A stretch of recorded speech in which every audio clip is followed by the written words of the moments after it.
The first thing you notice about Cuzco is something you can't see. It's one of the highest cities in the world, 3,400 metres. That means the air is pretty thin, and the six amigos all faced battles with altitude sickness. But there was plenty to take our minds off that. It was the capital of the Inca Empire, and the stone streets and building foundations were put in place more than 5 centuries ago. It's a mecca for tourists who gravitate to the Plaza de Armas, the historic centre of the city. We visited the famous cathedral with the ornate altar decorations made from gold and silver looted from the Incas. And the local artist who painted the Last Supper put a guinea pig, a local delicacy, on the menu.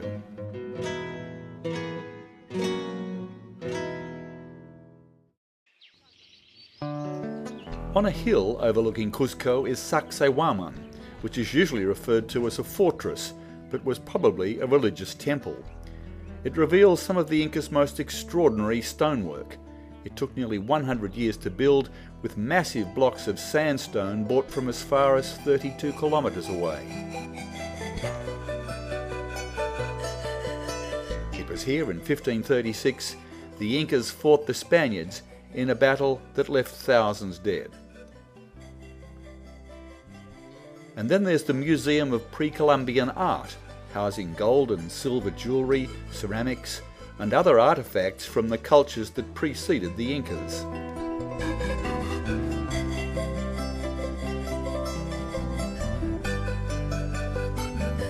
It's stored in what was once an Inca ceremonial court, then a convent, and later a colonial mansion of one of the conquistadores.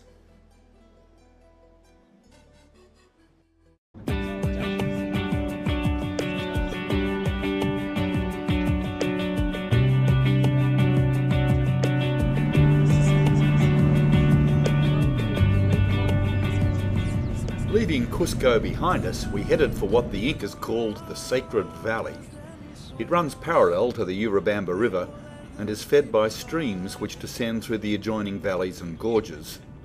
In the 14th and 15th centuries, it was one of the empire's main points for the extraction of natural wealth, and today it's still Cuzco's food basket. The views are pretty specky.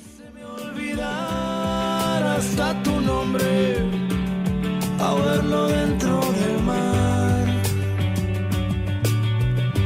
Ojalá y que tu sonrisa de verano se pudiera ya borrar. We were heading for the markets at Pisac, which are open every Sunday. They're a major tourist attraction, but the locals also come here. There's lots of local colour, some genuine bargains, and for a small fee you can take advantage of a photo opportunity.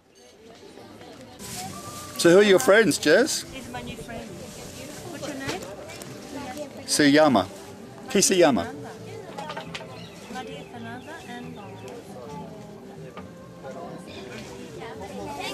Naju. Yeah. Naju and Maria. Lunch was scheduled for a fabulous old mansion on the way to Alante Tambo. A local band played while we found a spot to eat on the veranda. President Steve had some observations about our fellow travellers.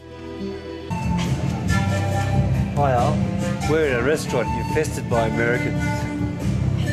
You can't see them, but they're hiding. There was a wide range of food on the buffet, but there were some dishes the Amigos weren't game to try. The Inca ruins at Alante Tambo protected a strategic entrance to the Urubamba Valley. The stone used for these terraces was brought from a quarry high on the opposite side of the valley by thousands of workers. Set, go. The town has been built on top of the original Inca foundations and is said to be the best surviving example of Inca town planning. Walking through it is like being carried back 500 years.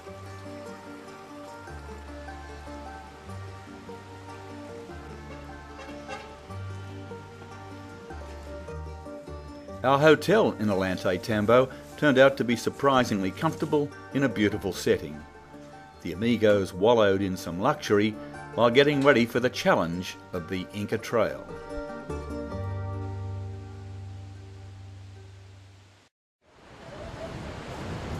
The railway to Machu Picchu had only just come back into operation after floods earlier in the year washed away parts of the track.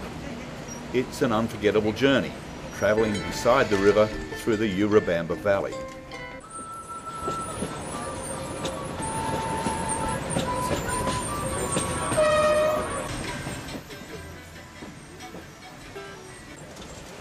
The train is the only way into Machu Picchu, unless you take the Inca Trail, and that's what 4 of the Amigos plan to do. They left the train at kilometre 104 and began the day-long climb over the mountains.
The end of the trail is Aguas Calientes, a town built around the tourist trade, and it was here the Amigos rested overnight before setting out for Machu Picchu. The journey began before daybreak, lining up for the buses that head up the mountain.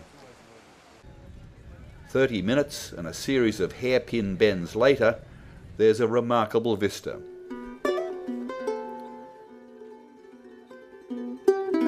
The so-called lost city of the Incas looked like this when a young American explorer arrived in 1911. He was Hiram Bingham, who believed he'd found the last refuge of the Incas after the Spanish invasion. It had been swallowed by the surrounding jungle, but Bingham set about clearing it and making it known to the world. Our guide explained this in fascinating detail. They have to study the areas. I'm not sure, probably when you went to the Inca Museum in Cusco. There are small models of the Inca constructions. That means the Incas have like universities. The truth is, there's a lot about Machu Picchu that remains a mystery. For example, why it was built, how long it was occupied, and why it was abandoned. What's certain is that its terraces are one of the great engineering triumphs of the Incas. The work that went into lifting and cutting these stone walls defies imagination. Just thinking about it prompted deep philosophical considerations by the Amigos. How's it going, Sandy? You're not going to mention that C word, are you? Or the other C word? It's usually the F word. I'm talking about, I'm just going to say it momentarily, cafe and croissant. The statues. It's clear that whatever went on here involved religious ceremony, and there are stories that the so-called hitching post of the sun was a site for human sacrifice. Then there's the Sun Temple, which is thought to be a shrine sitting on top of a royal mausoleum. In the end, it's not any single part of Machu Picchu that makes it so remarkable. It's the sheer size of it and the amazing setting.